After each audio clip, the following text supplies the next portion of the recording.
नमस्कार मंडळी, journey with Janhvi या चॅनलमध्ये मी जान्हवी पुन्हा एकदा एका नवीन रेसिपीसोबत आपले खूप खूप स्वागत करते।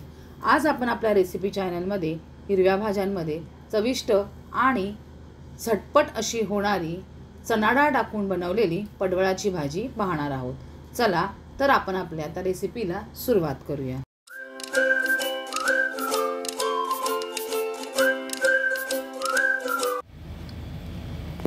भाजीसाठी लागणारं साहित्य बघूया। पडवळ घेतली आहे मी पाव किलो, त्यानंतर चण्याची डाळ ही भिजवून घेतलेली आहे, ओलं खोबरं आहे जी किसून घेतलं आहे। आता आपण फोडणीसाठी लागणारं साहित्य बघूया।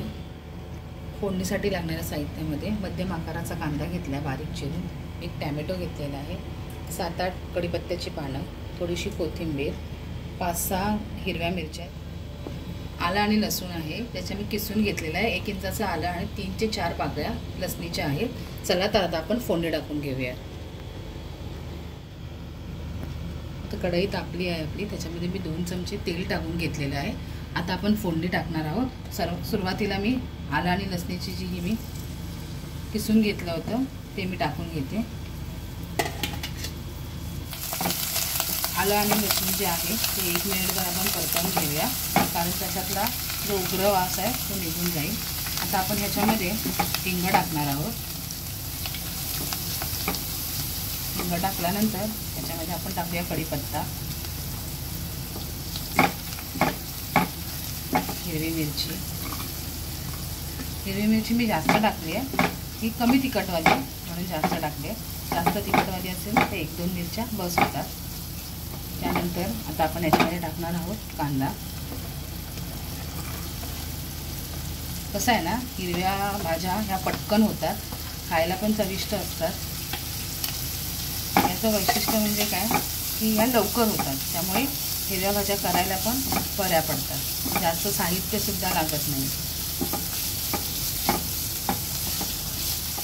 याचा आपण 2 ते 3 मिनिटं व्यवस्थित गोल्डन ब्राऊन होईपर्यंत परतवून घेऊया।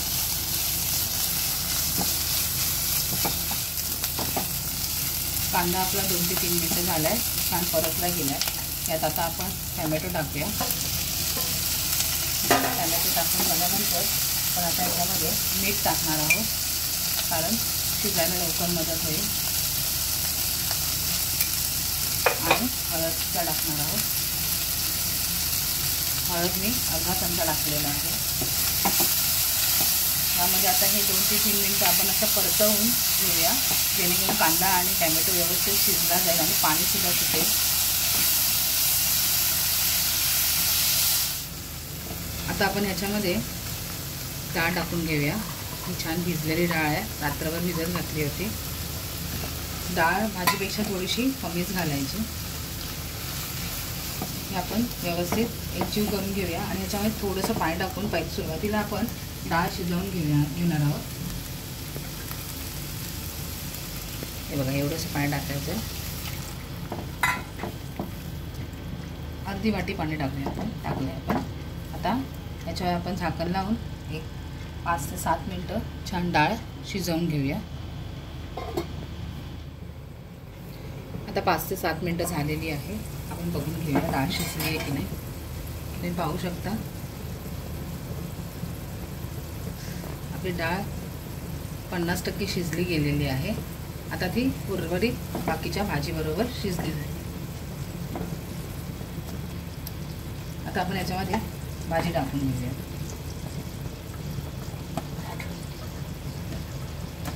भाजी टाकल्यानंतर ही व्यवस्थित एकजीव करून घेऊया आपण, आणि 10 ते 15 मिनिटं व्यवस्थित आपण शिजत ठेवूया। याच्यामध्ये मी आता खोबरंसुद्धा टाकणार आहे, खोबऱ्याच्या रसामध्ये ही भाजी छान शिजली जाईल, त्यामुळे त्याचा स्वाद पण चांगला लागतो।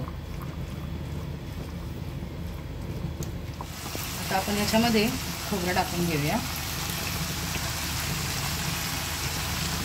या खोबऱ्याच्या रसामध्ये ही भाजी छान शिजली जाईल, त्यामुळे 10 मिनिटात ही भाजी छान शिजली जाईल। आणि आपल्याला ही वाफेवर शिजवायची आहे, कारण हिरव्या भाज्यांना पाणी आपणच सुटतं, त्यामुळे वेगळं पाणी टाकायची गरज लागत नाही। आता ही भाजी आपण वाफेवर शिजवूया, त्यासाठी आपण यावर झाकण ठेवणार आहोत आणि झाकणावर पाणी टाकणार आहोत, जेणेकरून ते आतमध्ये वाफेवर व्यवस्थित शिजले जाईल. आणि गॅस थोडासा बारीक ठेवायचा आहे, मंद आचेवर पण नाही, मीडियम ठेवायचा आहे. 10 ते 12 मिनटं झालेली आहेत. आता आपण बघूया. तुम्ही बघू शकता आपली पडवळाची भाजी पूर्णपणे शिजली आहे व्यवस्थित. मध्ये मध्ये मी 2 वेळा ती परतवून घेतली होती. अशा प्रकारे आपली ही भाजी तयार झाली आहे. ही तुम्ही भात डाळीबरोबर किंवा भाकरी बरोबर, चपाती बरोबर, कशाबरोबरही खाऊ शकता. गोड्या डाळीबरोबर खूप सुंदर लागते ही भाजी. आता आपण ही भाजी सर्व करून घेऊया. थोडीशी आपण ह्याच्यावर कोथिंबीर पेरून घेऊया. हिरव्या भाज्यांवर सहसा कोथिंबीर नाही टाकली तरी चालते, पण आपलं थोडीशी टाकली की त्याची जरा चव छान लागते. अशा प्रकारे ही आपली भाजी तयार झालेली आहे.